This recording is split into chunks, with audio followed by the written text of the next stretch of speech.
പിതാവിനും പുത്രനും പരിശുദ്ധ റൂഹായിക്കും സ്തുതി, ആദിയിലെ പോലെ ഇപ്പോഴും എപ്പോഴും എന്നേക്കും ആമീൻ. കർത്താവിൽ എത്രയും സ്നേഹം നിറഞ്ഞ ശാലോം പ്രേക്ഷകരെ, കർത്താവിൻ്റെ ജനന പെരുന്നാളിനോട് അനുബന്ധിച്ചുള്ള ഒരുക്കത്തിൻ്റെ ദിവസങ്ങളാണല്ലോ ഇത്. ഈ ദിവസങ്ങളിൽ ലൂക്കോസിൻ്റെ സുവിശേഷം 2-ാം അധ്യായം 14-ാം തിരുവചനത്തിൽ നമ്മളിങ്ങനെ കാണുന്നു: അത്യുന്നതങ്ങളിൽ ദൈവത്തിന് മഹത്വം, ഭൂമിയിൽ ദൈവകൃപ ലഭിച്ചവർക്ക് സമാധാനം. സുറിയാനിയിൽ ഇങ്ങനെയാണ്: തിശുബഹത്തോ ലാലോഹോ ബമറാവുമേ അൽ അറവോ ശ്ലോമോ ഷൈനോ സബറോ തോബോ ലബനൈനോഷു. അത്യുന്നതങ്ങളിൽ ദൈവത്തിന് മഹത്വം. വലിയ ഒരു മഹത്വത്തിൻ്റെ സംഭവമാണ് യേശുവിൻ്റെ ജനനം എന്ന് പറയുന്നത്. ആ മഹത്വത്തിലേക്ക് നമ്മളെയും ദൈവം കൊണ്ടുപോവുകയാണ്. ആ മഹത്വം പ്രാപിക്കണമെങ്കിൽ നമുക്ക് ദൈവത്തിൻ്റെ കൃപ ഉണ്ടായിരിക്കണം. നമ്മുടെ ഹൃദയത്തിൽ ഒരു സമാധാനം, ദൈവീകമായ സമാധാനം ദൈവം പ്രദാനം ചെയ്യും. അപ്പം മഹത്വം പ്രാപിക്കാനായിട്ട് ദൈവമഹത്വം ദൈവം നമുക്ക് കാണിച്ചു തരുന്ന ആ തലത്തിലേക്ക് നമ്മൾ പോവുകയാണ്. ക്രിസ്മസ് എന്ന് പറയുന്നത് ദൈവമഹത്വത്തിൻ്റെ വലിയ ഒരാഘോഷമാണ്. ദൈവം മനുഷ്യനായി തീരുകയാണ്. അപ്പോൾ ദൈവം മനുഷ്യനായി തീർന്നപ്പോൾ അതെത്രമാത്രം ആഴത്തിലുള്ള എളിമയാണ് എന്ന് നമുക്ക് ചിന്തിക്കുന്നതിൽ അപ്പുറമാണ്, അല്ലെങ്കിൽ നമുക്ക് മനസ്സിലാക്കാൻ കഴിയുന്നതിൻ്റെ അപ്പുറമാണ് ആ രഹസ്യം. ദൈവം മനുഷ്യനായി തീരുക, മനുഷ്യവർഗത്തെ മുഴുവൻ രക്ഷിക്കാനായിട്ട് സർവശക്തനായ ദൈവം, പ്രപഞ്ചത്തിൻ്റെ സൃഷ്ടാവ്, ഇതാ ഒരു കൊച്ചു മനുഷ്യനായി വരികയാണ്. ഇതിന് ഒരു ദൈവശാസ്ത്രജ്ഞൻ പറയുന്നത് എങ്ങനെയാണ്: നമ്മളിങ്ങനെ ഉറുമ്പുകളുടെ ഒരു കൂട്ടം ഇങ്ങനെ പോകുന്നത് കാണുകയാണ്.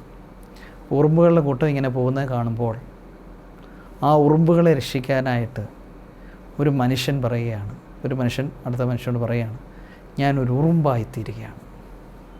ഉറുമ്പുകൾക്ക് നമ്മൾ ചിന്തിക്കാൻ പറ്റാത്ത ഒരു കാര്യമാണ്. ഏതാണ്ട് അതിനോട് സാമ്യപ്പെടുത്തി ഒരു ദൈവശാസ്ത്രജ്ഞൻ ഇങ്ങനെയാണ് പറയുന്നത്: അതുകൊണ്ട് പ്രിയപ്പെട്ടവരെ, അങ്ങനെ ആ വലിയ മഹത്വത്തിലേക്ക് നമ്മൾ പോകുന്ന, ദൈവമഹത്വത്തിലേക്ക് പോകുന്ന ഈ ദിവസങ്ങളിൽ ആ മഹത്വം പ്രാപിക്കാനായിട്ടുള്ള ഒരുക്കം, ആ ഒരുക്കത്തെക്കുറിച്ചാണ് നമ്മൾ ചിന്തിക്കുന്നത്. അപ്പോൾ ദൈവമഹത്വം അത് പ്രാപിക്കാനുള്ള ഒരുക്കം എന്ന് പറയുന്നത്, അതിന് ദൈവത്തിൻ്റെ കൃപ ആവശ്യമാണ്. ആ കൃപ ആവശ്യം ഉള്ള ഒരു വ്യക്തി എന്നുള്ള നിലയിൽ ആ കൃപ പ്രാപിക്കുവാൻ, കൃപയിലൂടെ മഹത്വം, ആ കൃപ പ്രാപിക്കുവാനായിട്ട് നമ്മൾ എളിമപ്പെടേണ്ടത് ആവശ്യമാണ്. എങ്ങനെയാണ് ഒരു മനുഷ്യൻ എളിമപ്പെടുന്നത്? ലൂക്കോസിൻ്റെ സുവിശേഷം 18-ാം അധ്യായം 9 മുതൽ 14 വരെയുള്ള വചനങ്ങളിൽ അഹങ്കാരിയായ ഒരു മനുഷ്യനെയും എളിമയുള്ള ഒരു വ്യക്തിയെയും യേശുക്രിസ്തു ഉപമയായി നമ്മളോട് സംസാരിക്കുകയാണ്. ഉപമ വഴിയായി യേശുക്രിസ്തു സംസാരിക്കുന്നത് എങ്ങനെയാണ്? ഒരിടത്ത് 2 പേരുണ്ടായിരുന്നു. ഒന്ന് ഒരു പരീശൻ, 2 ഒരു ചുങ്കക്കാരൻ. 2 പേരും പ്രാർത്ഥിക്കാനായിട്ട് പള്ളിയിലേക്ക് പോയി. പരീശൻ്റെ മനോഭാവം അഹങ്കാരത്തിൻ്റെതാണ്. അവനും മഹത്വം ആവശ്യമാണ്. അവന് മഹത്വം ആവശ്യമായതുകൊണ്ട് അവനിങ്ങനെ പറയുകയാണ്: കർത്താവേ, ഞാൻ നിന്നെ സ്തുതിക്കുന്നു. എന്നിട്ട് ആ മഹത്വം ആവശ്യമായ അവൻ തെറ്റിദ്ധരിക്കുകയാണ്. അവന് മഹത്വം കിട്ടുന്നത് എങ്ങനെയാണ് എന്ന് അവൻ തെറ്റിദ്ധരിക്കുകയാണ്. ലൂക്കോസിൻ്റെ സുവിശേഷം 18-ാം അധ്യായത്തിൽ അവൻ വിചാരിക്കുകയാണ്: ഞാനൊരു നീതിമാനാണ്, അതുകൊണ്ട് എനിക്ക് മഹത്വം കിട്ടും. ഇതാണ് സാധാരണ ഒരു വ്യക്തിയുടെ ചിന്ത. ഞാനൊരു നീതിമാനായതുകൊണ്ട് എനിക്ക് ദൈവം മഹത്വം തരണം. എന്നിട്ട് ഞാനൊരു നീതിമാനായതുകൊണ്ട് എനിക്ക് വേറെ ആരെ ആശ്രയിക്കേണ്ട കാര്യമില്ല. ഞാൻ എൻ്റെ ബുദ്ധിയെ ആശ്രയിക്കും. എൻ്റെ ചിന്തകൾ എന്താണോ അതനുസരിച്ച് ഞാൻ ജീവിക്കും.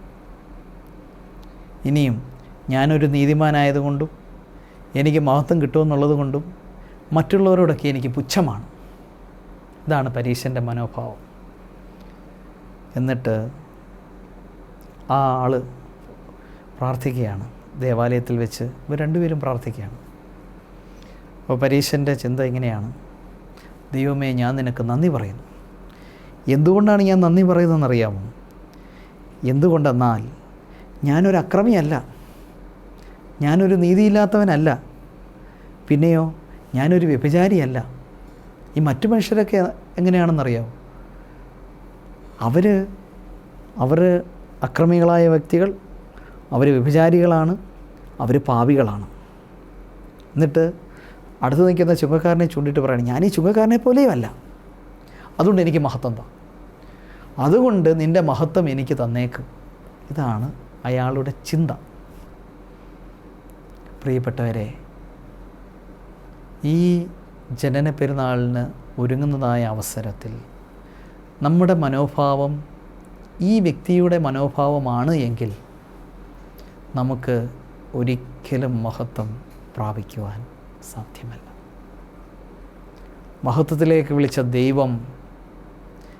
ദൈവമഹത്വത്തിലേക്ക് നാം ചെല്ലണമെങ്കിൽ നമ്മുടെ മനോഭാവം എങ്ങനെയായിരിക്കണമെന്ന് ചുങ്കക്കാരൻ നമുക്ക് കാണിച്ചു തരുന്നുണ്ട്. ആ ചുങ്കക്കാരൻ്റെ മനോഭാവം ഇതാണ്. ചുങ്കക്കാരൻ ദൂരെ നിന്നിട്ട് സ്വർഗത്തിലേക്ക് കണ്ണുകൾ ഉയർത്താൻ പോലും ധൈര്യപ്പെടാതെ മാറത്തടിച്ചുകൊണ്ട് പ്രാർത്ഥിക്കുകയാണ്: ദൈവമേ, ഞാനൊരു പാപിയാണ്, ദൈവമേ, പാപിയായ എന്നോട് കരുണ ചെയ്യണമേ. ഇതാണ് ചുങ്കക്കാരൻ്റെ പ്രാർത്ഥന. പരീശന് പ്രാർത്ഥിക്കുന്ന സമയത്ത് അയാൾ പലതും എടുത്തു പറയുന്നുണ്ട്. ഞാൻ ആഴ്ചയിൽ 2 പ്രാവശ്യം ഉപവസിക്കുന്നുണ്ട്, ഞാൻ എന്തൊക്കെ സമ്പാദിച്ചാലും അതിൻ്റെ എല്ലാം ദശാംശം ഞാൻ കൊടുക്കുന്നുണ്ട്. നല്ല പ്രവൃത്തികൾ പറയുകയാണ്. പക്ഷേ നല്ല പ്രവൃത്തികൾ ചെയ്തതുകൊണ്ട് മാത്രം മഹത്വം സമ്പാദിക്കാനാവില്ല. ഞാൻ ആഴ്ചയിൽ ഉപവസിക്കുന്നുണ്ട്, ഞാൻ ദശാംശം കൊടുക്കുന്നുണ്ട്, അതുകൊണ്ട് എനിക്ക് മഹത്വം തരണം എന്ന് പറഞ്ഞാൽ ദൈവം തരില്ല. അതാണ് നമ്മൾ അറിയേണ്ടതായ ഒരു കാര്യം. തീർച്ചയായും ഉപവസിക്കുന്നത് നല്ലതാണ്, പാവങ്ങളെ സഹായിക്കുന്നത് നല്ലതാണ്, ദശാംശം കൊടുക്കുന്നത് നല്ലതാണ്, ഒന്നും തെറ്റല്ല. ഈ പരീശൻ ചെയ്യുന്ന പ്രവൃത്തികളൊന്നും തെറ്റല്ല, നല്ല പ്രവൃത്തികളൊക്കെ ചെയ്യുന്നുണ്ട്, അതൊന്നും തെറ്റല്ല. പക്ഷേ അയാളിൽ നിന്ന് മഹത്വം എടുത്തു കളയുന്നത് അയാളുടെ മനോഭാവമാണ്. ആ വ്യക്തിയിലുള്ള മനോഭാവം, ആ മനോഭാവം കൊണ്ട് ഒരിക്കലും ദൈവം മഹത്വത്തിന് അവൻ യോഗ്യനായിത്തീരുന്നില്ല. എന്നാൽ ആ ചുങ്കക്കാരനാകട്ടെ, അവൻ നല്ല പ്രവൃത്തിയൊന്നും ചെയ്യുന്നില്ല.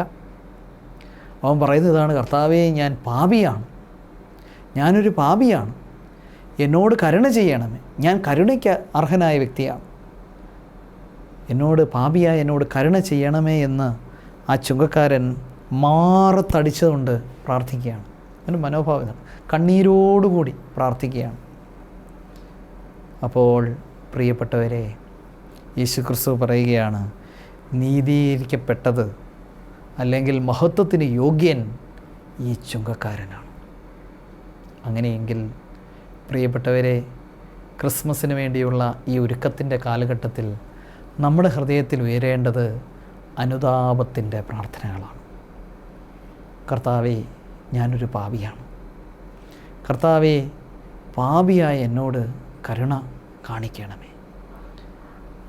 ഒരു നല്ല കുമ്പസാരത്തിന് നമ്മൾ ഒരുങ്ങുമ്പോൾ, ക്രിസ്മസിനോടനുബന്ധിച്ച് ഒരു നല്ല കുമ്പസാരം നടത്തുമ്പോൾ, നമ്മൾ നൊയമ്പ് നോക്കുമ്പോൾ ഈ മനോഭാവത്തോടുകൂടി കർത്താവേ, ഞാനൊരു പാപിയാണ് എന്നുള്ള ചിന്തയോടുകൂടി നമ്മൾ കർത്താവിനെ പ്രതി ഭക്ഷണം ഉപേക്ഷിക്കുകയോ അല്ലെങ്കിൽ ഏതെങ്കിലും വസ്തുക്കൾ പരിത്യജിക്കുകയോ ചെയ്യുമ്പോൾ ദൈവം അവിടെ മഹത്വം പ്രദാനം ചെയ്യും.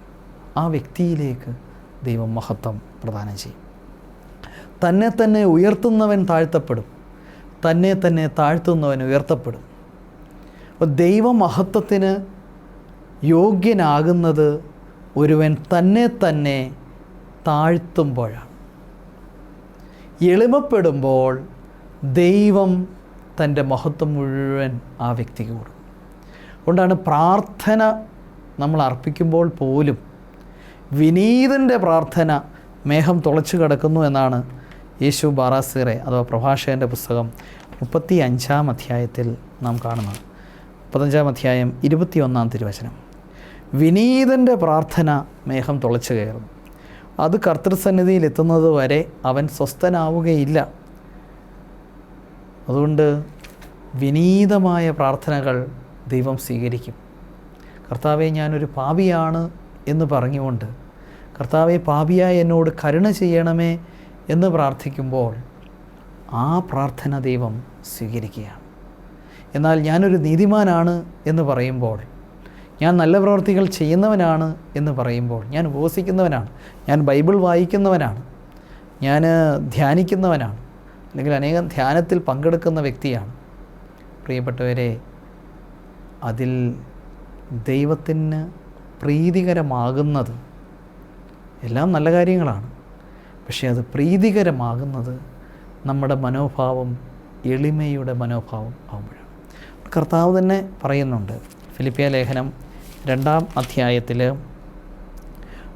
3-ാമത്തെ തിരുവചനം മുതൽ 3 മുതലുള്ള വചനങ്ങളിൽ പറയുകയാണ്, മാത്സര്യമോ വ്യർത്ഥാഭിമാനമോ മൂലം നിങ്ങളൊന്നും ചെയ്യരുത്. മാത്സര്യം, വ്യർത്ഥാഭിമാനം. ഈ മാത്സര്യം നമ്മുടെ ഹൃദയത്തിലുണ്ടാകുമ്പോൾ വ്യർത്ഥമായി പലതിനെക്കുറിച്ചും നമ്മൾ അഭിമാനിക്കുമ്പോൾ, പ്രിയപ്പെട്ടവരെ, നമ്മൾ ആ മാത്സര്യ ബുദ്ധിയോടുകൂടി ഒരു കാര്യം ചെയ്യുമ്പോൾ, വ്യർത്ഥാഭിമാനത്തോടുകൂടി ഒരു കാര്യം ചെയ്യുമ്പോൾ, അംഗീകാരം കിട്ടാൻ വേണ്ടി ഒരു കാര്യം ചെയ്യുമ്പോൾ ദൈവം അതെല്ലാം തിരസ്കരിക്കുകയാണ്. എന്നിട്ട് കർത്താവ് പറയുകയാണ്, പൗലോസ്ലീഹ വഴി ഓരോരുത്തരും താഴ്മയോടെ മറ്റുള്ളവരെ തങ്ങളെക്കാൾ ശ്രേഷ്ഠരായി കരുതണം. സിറിയയിലായിരുന്ന സമയത്ത് കാലം ചെയ്ത പുണ്യശ്ലോകനായ സഖാപ്രഥമൻ ബാവയുടെ കൂടെ ഞാൻ ശുശ്രൂഷ ചെയ്തുകൊണ്ടിരുന്ന സമയത്ത് വളരെ അത്ഭുതത്തോടുകൂടി ഞാൻ കണ്ട ഒരു കാര്യമാണ്, സഖാപ്രഥമൻ ബാവയുടെ അടുത്ത് ഒരു വ്യക്തി വരുമ്പോൾ സഖാപ്രഥമൻ ബാവ എപ്പോഴും ആ അടുത്ത് വരുന്ന വ്യക്തിയെ ബാവയേക്കാൾ ശ്രേഷ്ഠനായി കാണും. അത് കൊച്ചു കുഞ്ഞാണെങ്കിലും വലിയ വ്യക്തിയാണെങ്കിലും ആരെന്നുള്ള വ്യത്യാസമില്ലാതെ, വലിപ്പച്ചെറുപ്പമില്ലാതെ എല്ലാവരെയും തന്നേക്കാൾ വലിയവനായി കണ്ട ഒരു വ്യക്തിത്വം, അത് നമുക്ക് മാതൃകയാണ്. അപ്പോൾ യേശുക്രിസ്തുവിനുള്ള ഈ മനോഭാവം നിങ്ങൾക്കുണ്ടാകട്ടെ. പൗലോസ്ലീഹ പറയുകയാണ്, ഓരോരുത്തരും സ്വന്തം താല്പര്യം മാത്രം നോക്കിയാൽ പോരാ, മറ്റുള്ളവരുടെ താല്പര്യവും പരിഗണിക്കണം. സ്വന്തം ഇഷ്ടമനുസരിച്ച് ജീവിക്കുക, സ്വന്തം താല്പര്യം മാത്രം നോക്കുക, അതെല്ലാം മഹത്വം നഷ്ടപ്പെടുത്തി കളയുന്ന കാര്യമാണ്. യേശുക്രിസ്തുവിനുണ്ടായിരുന്ന ഈ മനോഭാവം നിങ്ങളിലും ഉണ്ടായിരിക്കട്ടെ. ആ മനോഭാവം ഇതാണ്, താഴ്മയുടെ മനോഭാവം. അത് പൗലോസ്ലീഹ വിശദീകരിച്ച് പറയുന്നുണ്ട്. ദൈവമായിരുന്നിട്ടും അവൻ ദൈവവുമായുള്ള സമാനത നിലനിർത്തേണ്ട ഒരു കാര്യമായി പരിഗണിച്ചില്ല. തന്നെ ശൂന്യനാക്കി ദാസൻ്റെ രൂപം സ്വീകരിച്ചു. മനുഷ്യരുടെ സദൃശ്യത്തിലായി ദൈവം മനുഷ്യനായി. ചിന്തിക്കാൻ പറ്റാത്ത കാര്യം. സർവശക്തനായ ദൈവം, പ്രപഞ്ചത്തെ സൃഷ്ടിച്ച ദൈവം മനുഷ്യനായി തീർന്നു. തന്നെ ശൂന്യനാക്കിക്കൊണ്ട് ദാസൻ്റെ രൂപം സ്വീകരിച്ച് മനുഷ്യരുടെ പോലെയായി. ആകൃതിയിൽ മനുഷ്യനെ പോലെ കാണപ്പെട്ടു എന്ന് മാത്രമല്ല, കുരിശ് മരണം വരെ അനുസരണമുള്ളവനായി അവൻ തന്നെ താഴ്ത്തി. ആകയാൽ തന്നെ അവൻ താഴ്ത്തിയതിനാൽ ദൈവം അവനെ അത്യധികം ഉയർത്തി എല്ലാ നാമങ്ങൾക്കും ഉപരിയായ നാമം അവന് നൽകി. ഇത് യേശുക്രിസ്തു കർത്താവാണെന്ന് പിതാവായ ദൈവത്തിൻ്റെ മഹത്വത്തിനായി എല്ലാ നാവുകളും ഏറ്റുപറയുന്നതിന് വേണ്ടിയാണ്. പിതാവായ ദൈവത്തിൻ്റെ മഹത്വത്തിനായി എല്ലാ നാവുകളും ഏറ്റുപറയും, യേശുക്രിസ്തുവാണ് ദൈവം. സ്വർഗത്തിലും ഭൂമിയിലും പാതാളത്തിലുമുള്ള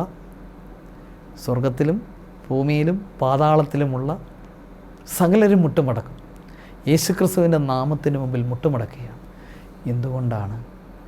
അവൻ തന്നെ ശൂന്യനാക്കി, അവൻ എളിമപ്പെട്ടു. യേശുക്രിസ്തുവിൻ്റെ എളിമ നമുക്കറിയാം. യോഹന്നാൻ്റെ സുവിശേഷം 13-ാം അധ്യായത്തിൽ ശിഷ്യന്മാരുടെ എല്ലാം കാല് കഴുകിക്കൊണ്ട് യേശുക്രിസ്തു എളിമ എന്താണ് എന്ന് കാണിച്ചു.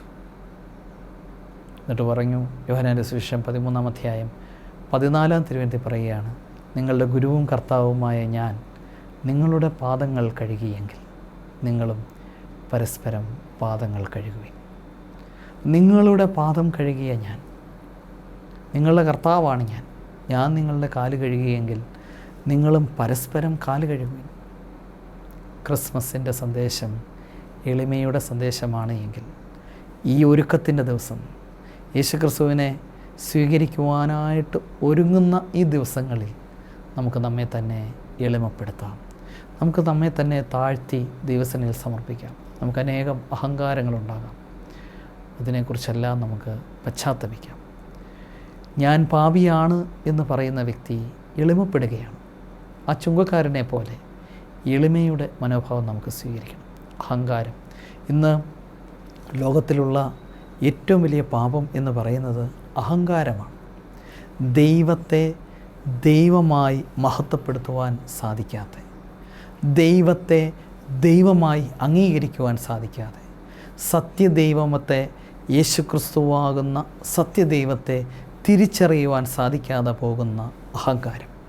യേശുക്രിസ്തു ദൈവമാണെന്ന് തിരിച്ചറിയുന്നത് എളിമയുള്ളവർക്കാണ്.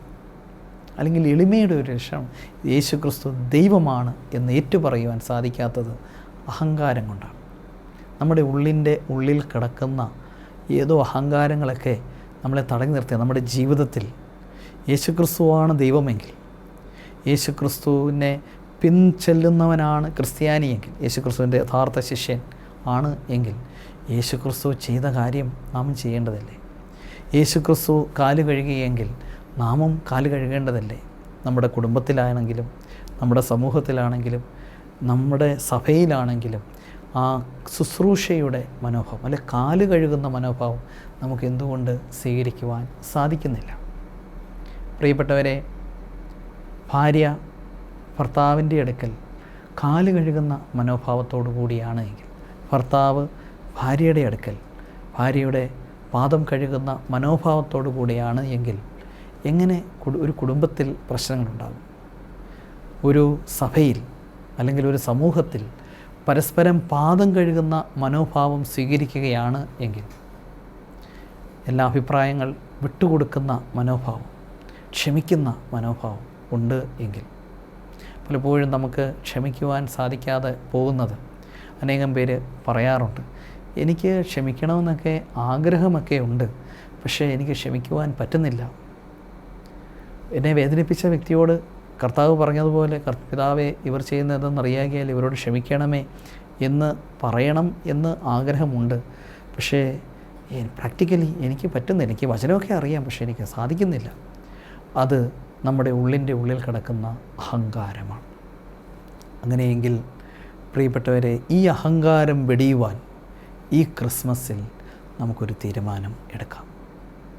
മറ്റുള്ളവരോട് ക്ഷമിക്കുന്ന മനോഭാവം, മറ്റുള്ളവരോട് എല്ലാം പൊറുക്കുന്ന മനോഭാവം, അത് വിട്ടുകളയുന്ന, അവരോടുള്ള വെറുപ്പും നീരസവും വിട്ടുകളയുന്ന ഒരു മനോഭാവം, അത് അത്ര എളുപ്പമല്ല.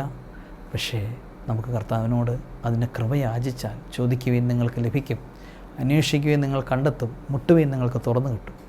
തന്നോട് ചോദിക്കുന്നവർക്ക് പരിശുദ്ധാത്മാവിനെ എത്രയോ അധികമായി നൽകുന്ന ദൈവം, ആ പരിശുദ്ധാത്മ സഹായത്തിൽ നമുക്ക് ക്ഷമിക്കാം. ആ പരിശുദ്ധാത്മ സഹായത്തിൽ നമുക്ക് എളിമപ്പെടാം. കർത്താവിൻ്റെ മനോഭാവം സ്വീകരിക്കാം. കർത്താവ് പറഞ്ഞു, മത്തായിയുടെ സുവിശേഷം 11-ാം അധ്യായം 28-ാം തിരുവചനത്തിൽ കർത്താവ് പറയുകയാണ്, അധ്വാനിക്കുന്നവരും ഭാരം ചുമക്കുന്നവരുമായ ഏവരുമേ, നിങ്ങളെല്ലാവരും എൻ്റെ അടുക്കൽ വരുവേൻ, ഞാൻ നിങ്ങളെ ആശ്വസിപ്പിക്കും. 29-ാമത്തെ തിരുവചനത്തിൽ പറയുകയാണ്, ഞാൻ ശാന്തശീലനും വിനീത ഹൃദയനുമാകിയാൽ നിങ്ങൾ എൻ്റെ നുകം വഹിക്കുകയും എന്നിൽ നിന്ന് പഠിക്കുകയും ചെയ്യുവിൻ, അപ്പോൾ നിങ്ങൾക്ക് ആശ്വാസം ലഭിക്കും. എന്നിൽ നിന്ന് പഠിക്കുവിൻ. യേശുക്രിസ്തുവിൽ നമ്മൾ പഠിക്കണം. പഠിക്കേണ്ടത് എന്താണ്? കർത്താവ് പറയുകയാണ്, ഞാൻ ശാന്തശീലനാണ്, ഞാൻ വിനീത ഹൃദയനാണ്, എൻ്റെ ഹൃദയം ശാന്തമായ ഹൃദയമാണ്. എൻ്റെ ഹൃദയം വിനീതമായ ഹൃദയമാണ്. ഈ വിനയം നിങ്ങൾ എന്നിൽ നിന്ന് പഠിക്കുവിനെന്ന് കർത്താവ് പറയുകയാണ്. അപ്പോൾ കർത്താവിൽ നിന്ന് നമുക്ക് പഠിക്കേണ്ടത് എളിമയാണ്. എളിമ പഠിക്കുമ്പോൾ പ്രിയപ്പെട്ടവരെ, നമുക്ക് ദൈവം ദാനമായി തരും എല്ലാ മഹത്വവും. എളിമപ്പെടുമ്പോൾ, വിശുദ്ധീകരിക്കപ്പെടുമ്പോൾ, കൃപയിൽ നിറയുമ്പോൾ അവിടെ മഹത്വമുണ്ടാകും. അതുകൊണ്ട് ഈ ക്രിസ്മസിന് ഒരുക്കമായി ദൈവ മഹത്വത്തിൻ്റെ ആ വലിയ ഒഴുക്ക് നിങ്ങളുടെ ഓരോരുത്തരുടെയും ജീവിതത്തിൽ പരിശുദ്ധാത്മാവിൻ്റെ വലിയ കൃപ അഭിഷേകമായി നിങ്ങളിലെല്ലാം ഒഴുകുവാൻ നമുക്ക് ഒരു കാര്യം ചെയ്യാം. ഒരു നല്ല കുമ്പസാരത്തിനായി ഒരുങ്ങിക്കൊണ്ട് നമ്മുടെ അഹങ്കാരങ്ങൾ, നമ്മുടെ ഹൃദയത്തിൻ്റെ അടിത്തട്ടിൽ ഒളിഞ്ഞു കിടക്കുന്ന അഹങ്കാരങ്ങളൊക്കെ കർത്താവിൻ്റെ സന്നിധിയിൽ ഏറ്റുപറഞ്ഞുകൊണ്ട്, ഒരു നല്ല കുമ്പസാരത്തിലൂടെ ഏറ്റുപറഞ്ഞുകൊണ്ട്, നമ്മുടെ ഹൃദയത്തിൻ്റെ അടിത്തട്ടിൽ കിടക്കുന്ന വൈരാഗ്യങ്ങൾ, വിദ്വേഷങ്ങൾ, വെറുപ്പുകൾ അതെല്ലാം ഒരു നല്ല കുമ്പസാരത്തിലൂടെ കഴുകിക്കൊണ്ട് വിശുദ്ധിയിലേക്ക് നമുക്ക് മുന്നേറാം. അതുവഴി ദൈവത്തിൻ്റെ കൃപ, ദൈവമഹത്വം കൊണ്ട് നിങ്ങളെ നിറയ്ക്കട്ടെ. എല്ലാവർക്കും ഒരു നല്ല ക്രിസ്മസിന് ഒരുങ്ങാൻ ഇടയാകട്ടെ എന്ന് പ്രാർത്ഥിക്കുന്നു. ദൈവ തിരുനാമത്തിന് മഹത്വം ഉണ്ടായിരിക്കട്ടെ. ദൈവം നിങ്ങളെ അനുഗ്രഹിക്കട്ടെ. ഭൂവിതിൽ സ്നേഹം പിറക്കട്ടെ, ഭൂമിയിൽ ശാന്തത വാഴട്ടെ, ഭൂവാസികൾ നന്മയാൽ നിറഞ്ഞിടട്ടെ. ഭൂവിതിൽ സ്നേഹം പിറക്കട്ടെ, ഭൂമിയിൽ ശാന്തത വാഴട്ടെ, ഭൂവാസികൾ നന്മയാൽ നിറഞ്ഞിടട്ടെ. ദൂരെ ദൂരെ ദൂരെ മിന്നിത്തെന്നും താരങ്ങൾ കേൾക്കുന്നിതാ, ദൂരെ ദൂരെ വാനിൽ നിന്നും ഗീതങ്ങൾ. മഞ്ഞണിയുന്ന ഈ സുദിനം മാനവരക്ഷകൻ പിറന്ന ദിനം. മഞ്ഞണിയുന്ന ഈ സുദിനം മാനവരക്ഷകൻ പിറന്ന ദിനം.